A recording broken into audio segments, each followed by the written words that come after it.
Il y a des décennies où il ne se passe rien et il y a des semaines où des décennies se produisent. Ces mots, ce sont ceux du président de la Finlande ce week-end, Alexander Stubb, des mots qu'il a lui-même repris à Lénine pour qualifier ce qui se joue en ce moment et à quel point la période est cruciale et historique, alors que les États-Unis et la Russie continuent à échanger ensemble sans l'Ukraine et sans l'Union européenne sur une potentielle paix en Ukraine. Eh bien, l'Union européenne et l'Ukraine justement cherchent à définir leur stratégie pour ne pas compromettre leur sécurité, puisque vous allez le voir, il n'est pas seulement question de l'Ukraine, mais aussi de la sécurité en Europe. Mais alors pourquoi est-ce que ce qui se joue en ce moment est historique et qu'est-ce qui fait autant de débat? Salut, c'est Hugo, j'espère que vous allez bien, j'espère que vous avez passé un très bon week-end. C'est donc le sujet à la une des actualités du jour. Alors, depuis l'appel téléphonique la semaine dernière entre le président américain Donald Trump et son homologue russe Vladimir Poutine, qui échangeaient pour la première fois au sujet de la guerre en Ukraine, les discussions s'accélèrent aussi à l'échelle de l'Union européenne.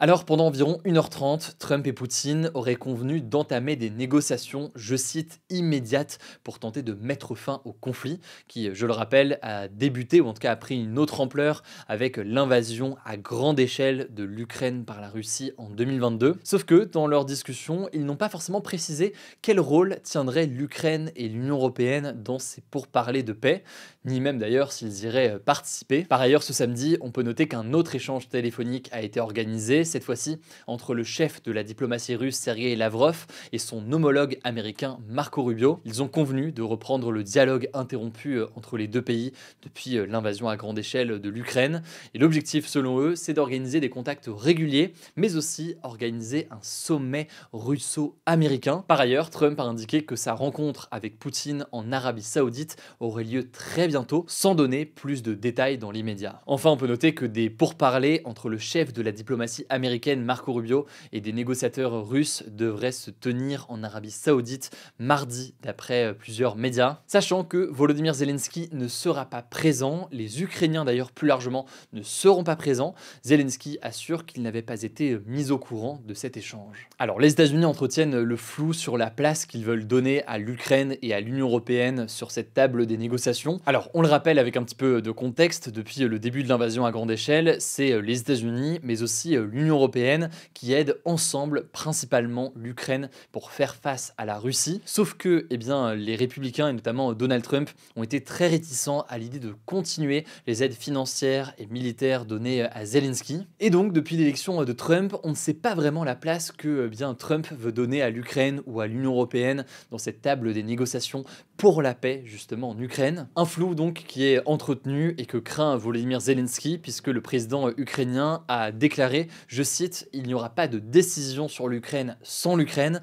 pas de décision sur l'Europe sans l'Europe. L'Europe doit avoir un siège à la table quand des décisions sont prises qui impliquent l'Europe. Fin de citation. Mais ce qui fait qu'on en parle à nouveau aujourd'hui, alors que j'en suis conscient, on en a parlé en fin de semaine dernière, on en a parlé en début de semaine aussi, on en parle régulièrement. Ce qui fait qu'on en parle à nouveau aujourd'hui, c'est que ce week-end, il y a eu la conférence de Munich sur la sécurité en Allemagne, une conférence où il y avait de nombreux chefs d'État. Il y avait aussi le vice-président américain J.D. Vance qui a tenu un discours virulent contre l'Union européenne, l'accusant notamment de ne pas respecter la liberté d'expression. Un discours du vice-président américain sur ce sujet comme sur d'autres, qui a véritablement créé une forme de tension entre les États-Unis et l'Europe. Et on en vient donc naturellement à une question importante. Face à tout cela, face à la défiance donc des États-Unis vis-à-vis de l'Union européenne et la volonté de Trump d'avancer en discutant directement avec la Russie sans l'Union européenne et sans visiblement l'Ukraine, quelle place et quelle réponse doivent apporter l'Union européenne? Alors déjà, ce qu'on peut noter, c'est qu'une réunion d'urgence a été organisée ce lundi par Emmanuel Macron, donc au lendemain de la conférence de Munich. On pouvait compter une dizaine de dirigeants européens et de l'OTAN. L'OTAN, c'est donc cette alliance politico-militaire de pays occidentaux menée par les États-Unis, ou en tout cas pour le moment encore menée par les États-Unis. Alors vous l'imaginez, les États-Unis n'étaient pas présents. Il y avait en fait les chefs du gouvernement de l'Allemagne, Royaume Royaume-Uni, Italie, Pologne, Espagne, Pays-Bas ou encore Danemark, mais aussi le président du Conseil européen, la présidente de la Commission européenne ou encore le secrétaire général de l'OTAN. L'objectif, il était double. D'abord, essayer de s'accorder sur une position commune à adopter face à la posture des États-Unis sur la question donc de l'Ukraine. Et puis, deuxième chose, l'objectif, c'était aussi de penser sur le plus long terme la question de la sécurité collective de l'Europe et de rendre l'Europe davantage autonome vis-à-vis des États-Unis. En fait, comme l'estime le chef de la diplomatie française, Jean-Noël Barrot, ce dimanche sur la chaîne LCI, les Américains pourraient dans un futur proche revoir leur engagement, y compris au sein de l'OTAN, ce qui nécessite, selon lui, je cite, un vrai réveil de la part des Européens. Alors de quoi est-ce qu'on parle ici? Eh bien en fait, lors de sa campagne, Donald Trump a plusieurs fois remis en cause l'engagement des États-Unis dans l'OTAN, menaçant même de quitter l'alliance ou de ne pas défendre un pays européen qui serait attaqué par la Russie. Alors cette alliance, l'OTAN donc, ça a été créé en 1949 et l'élément important à comprendre, c'est que ça repose sur un principe de solidarité entre les États membres. En effet, selon l'article 5 de l'OTAN, une attaque armée contre un pays de l'OTAN serait considérée comme une attaque dirigée contre tous les pays de l'OTAN et donc tous les pays de l'OTAN devraient le défendre. Sauf que, on l'a dit, Trump a déjà laissé entendre qu'il laisserait potentiellement la Russie attaquer tout membre de l'OTAN qui ne contribuerait pas suffisamment au budget de l'Alliance. Et là, de quoi on parle? En fait, quand on est membre de l'OTAN, il y a en théorie une obligation pour les États de consacrer au moins 2% de leur PIB, donc de leur richesse produite, aux dépenses de défense. Sauf que, à l'inverse des États-Unis, il y a beaucoup de pays européens qui ne respectent pas cette obligation alors qu'ils sont membres de l'OTAN. Pour votre information, la France remplit ce critère depuis seulement peu de temps. Et donc pourquoi ces discussions? Eh bien parce qu'il y a une crainte d'un certain nombre de pays et de chefs d'État européens, une crainte d'avoir d'un côté les États-Unis qui en quelque sorte iraient se retirer, alors officiellement ou officieusement de l'OTAN, et donc qui ne s'engagent pas forcément à défendre les Européens en cas d'attaque. De l'autre côté, et dans le contexte évidemment de l'invasion aussi de l'Ukraine, il y a une crainte chez beaucoup de pays européens que la Russie envisage d'attaquer d'autres pays européens. Et donc la crainte pour l'Europe, c'est qu'elle n'ait pas les moyens nécessaires pour se défendre face à une agression. Alors parmi les choses qui sont portées par certains chefs d'État et qui font beaucoup débat ces derniers jours, il y a l'idée notamment d'assouplir certaines règles budgétaires pour permettre à certains États d'augmenter leurs dépenses militaires, quitte donc à creuser un déficit. Vous l'imaginez, la question des moyens mis dans l'armée, c'est une question et un débat qui revient souvent dans l'équilibre aussi d'un budget, y compris par rapport à d'autres sujets qui existent évidemment et qui sont importants. À noter que la semaine dernière, les renseignements danois ont publié un rapport dans lequel ils affirmaient que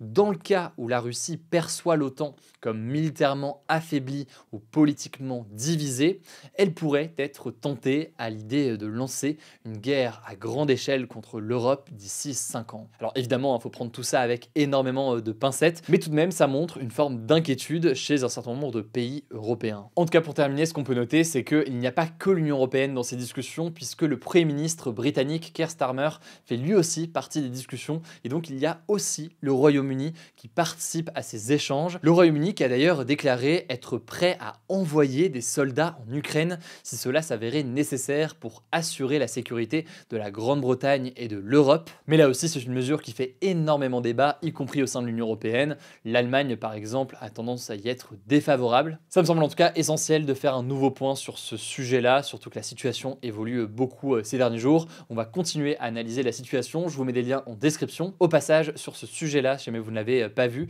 j'ai interviewé l'ancien Premier ministre et ancien ministre des Affaires étrangères, Dominique de Villepin. Dans cette interview, qui est plutôt longue, puisqu'elle dure près d'1h40, mais on évoque justement cette question de la place de la France et de l'Europe par rapport à la Russie, par rapport aux États-Unis ou encore par rapport à la Chine. C'est sur notre chaîne YouTube dédiée au grand format, je vous mets le lien en description. Autrement, c'est en podcast, vous tapez Hugo Décrypte. On est en train de regrouper tous nos podcasts sur un seul flux, donc vous tapez Hugo Décrypte et vous avez les interviews et les actus. Je vous laisse avec Léa pour les actualités en bref et je reviens juste après avec le flashback du jour. Merci Hugo et bonjour à tous. On commence avec cette actu. À Berlin, la capitale de l'Allemagne, entre 30 000 et 38 000 personnes ont manifesté ce dimanche contre l'extrême droite à une semaine des élections législatives prévues le 23 février. Des manifestations similaires avaient déjà eu lieu dans le pays ces derniers jours. Par exemple, 250 000 personnes s'étaient rassemblées le 8 février à Munich et entre 160 000 et 250 000 le 2 février à Berlin. Les manifestants demandent aux partis traditionnels de maintenir le cordon sanitaire en place depuis la fin de la Seconde Guerre mondiale sociale qui vise à refuser toute coopération avec les mouvements d'extrême droite. Fin janvier, le parti conservateur allemand a amorcé un rapprochement au Parlement avec l'AfD, le parti d'extrême droite allemand, en votant une motion de censure en commun. À noter que ce vendredi, le vice-président américain J.D. Vance a appelé les partis allemands à ne plus exclure l'extrême droite, ce qui a ravivé les tensions. Selon les derniers sondages pour les législatives, l'AfD pourrait se placer deuxième avec 20 à 21% des suffrages, derrière le parti conservateur en tête avec 30 à 32% des suffrages. Deuxième actu, Jean-Luc Mélenchon, le leader de la France insoumise, a déclaré vouloir, je cite, tourner la page d'une alliance toxique avec les socialistes lors d'une interview pour la Tribune dimanche. Il a ajouté qu'ils n'étaient plus leurs alliés alors que les deux partis font partie de l'union de gauche du Nouveau Front Populaire formée lors des législatives de juin 2024. En fait, la fracture s'est amplifiée depuis le refus du PS de voter les motions de censure contre le gouvernement de François Bayrou déposées par la France insoumise après l'adoption par 49.3 du budget. De son côté, le PS a annoncé vouloir déposer en début de semaine sa propre motion de censure, en réaction notamment aux propos de François Bayrou sur le sentiment de submersion migratoire. Jean-Luc Mélenchon a indiqué que la France insoumise voterait toute motion de censure venant de la gauche. De son côté, le RN a indiqué qu'il ne la voterait pas. Troisième actu, le Premier ministre François Bayrou a rencontré le collectif des victimes de violences au collège-lycée Notre-Dame de Bétharram ce samedi 15 février à Pau, ville dont il est maire depuis 2014. On en a déjà parlé dans ce format il y a quelques jours, le parquet de Pau enquête depuis près d'un an sur plus de 100 plaintes dans l'affaire de violences physiques et sexuelles au sein de cet établissement privé catholique. François Bayrou est accusé d'avoir été mis au courant des faits à l'époque, notamment quand il était ministre de l'Éducation nationale dans les années 1990, sans avoir réagi. Il a récemment nié avoir été mis au courant des cas de violences sexuelles. Alors après cette réunion, François Bayrou a annoncé une série de mesures très attendues par les victimes, comme la mise en place d'inspections aléatoires dans les établissements privés avec les internats. Il a aussi indiqué qu'il demanderait au ministère de la Justice des magistrats supplémentaires pour aller au bout du travail sur les plaintes. Alain Esquer, qui est le porte-parole des victimes, a déclaré qu'il s'agissait d'un jour historique. Quatrième actu, le procès de Mehdi Nemmouche, l'auteur de l'attentat du musée juif de Bruxelles en 2014 qui a fait 4 morts, s'est ouvert ce lundi à Paris. Avec 4 autres djihadistes, il est cette fois-ci jugé pour son rôle de geôlier en lien avec l'État islamique. Alors concrètement, ils sont accusés d'avoir séquestré et pratiqué des actes de torture et de barbarie sur 7 occidentaux, dont 4 journalistes français entre 2013 et 2014. Les 4 journalistes français avaient été enlevés en juin 2013 aux côtés de 2 membres de l'ONG Acted et d'un journaliste espagnol. Tous ont été libérés au bout d'un an, courant 2014, sauf David Haines, un humanitaire britannique exécuté le 13 septembre 2014. Avant le début du procès, Mehdi Nemmouche a déclaré ne jamais avoir été, je cite, le geôlier des otages occidentaux d'aucun autre en Syrie, mais plusieurs ex-otages l'identifient bien comme l'un de leurs anciens geôliers. Mehdi Nemmouche risque la réclusion criminelle à perpétuité. Il a déjà écopé de cette même peine en mars 2019 pour l'attaque terroriste du musée juif de Bruxelles en mai 2014. Concernant les 4 autres accusés, 2 sont présumés morts en Syrie. Cinquième actu, le nombre de victimes de violences conjugales enregistrées en commissariat ou gendarmerie a plus que doublé depuis 2016 et le mouvement MeToo qui appelle les femmes à partager les faits de violence et harcèlement sexuel dont elles ont été victimes. Selon les chiffres du service statistique ministériel de la sécurité intérieure, le nombre de victimes de coups, violences psychologiques, viols et féminicides enregistrés en commissariat ou gendarmerie est passé de 124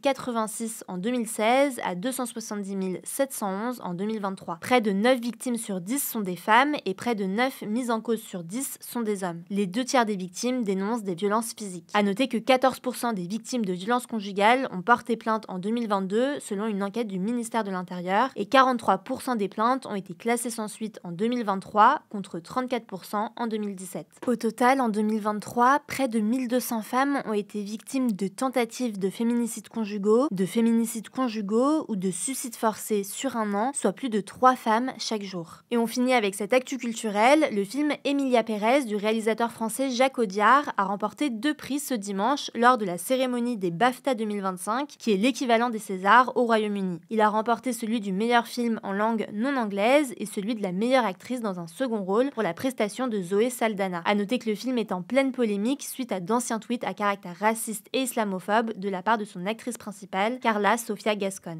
Merci beaucoup Léa pour ces actualités en bref. Alors il y a 23 ans, le 17 février 2002, le franc, donc la monnaie officielle de la France depuis 1795, disparaissait pour laisser place à l'euro. Après cette date, les billets ont été broyés ou incinérés et les pièces recyclées ou détruites. Mais peut-être que vous en avez pour certains d'entre vous encore chez vous. On peut noter que certaines d'entre elles ont même été fondues et reconverties en euros. Aujourd'hui, l'euro, c'est c'est la monnaie officielle dans 20 des 27 pays membres de l'Union européenne. Voilà donc pour aujourd'hui, je le disais, pour suivre les interviews, j'ai aussi publié dimanche dernier une interview de Violette d'Orange qui a donc terminé à 23 ans son Vendée Globe, son tour du monde à la voile en solitaire. Cette interview, celle de Dominique de Villepin et plein d'autres, elles sont disponibles sur notre chaîne YouTube dédiée au grand format. Je vous mets le lien en description. Prenez soin de vous, prenez soin de vos proches et puis je vous dis à demain pour une nouvelle vidéo.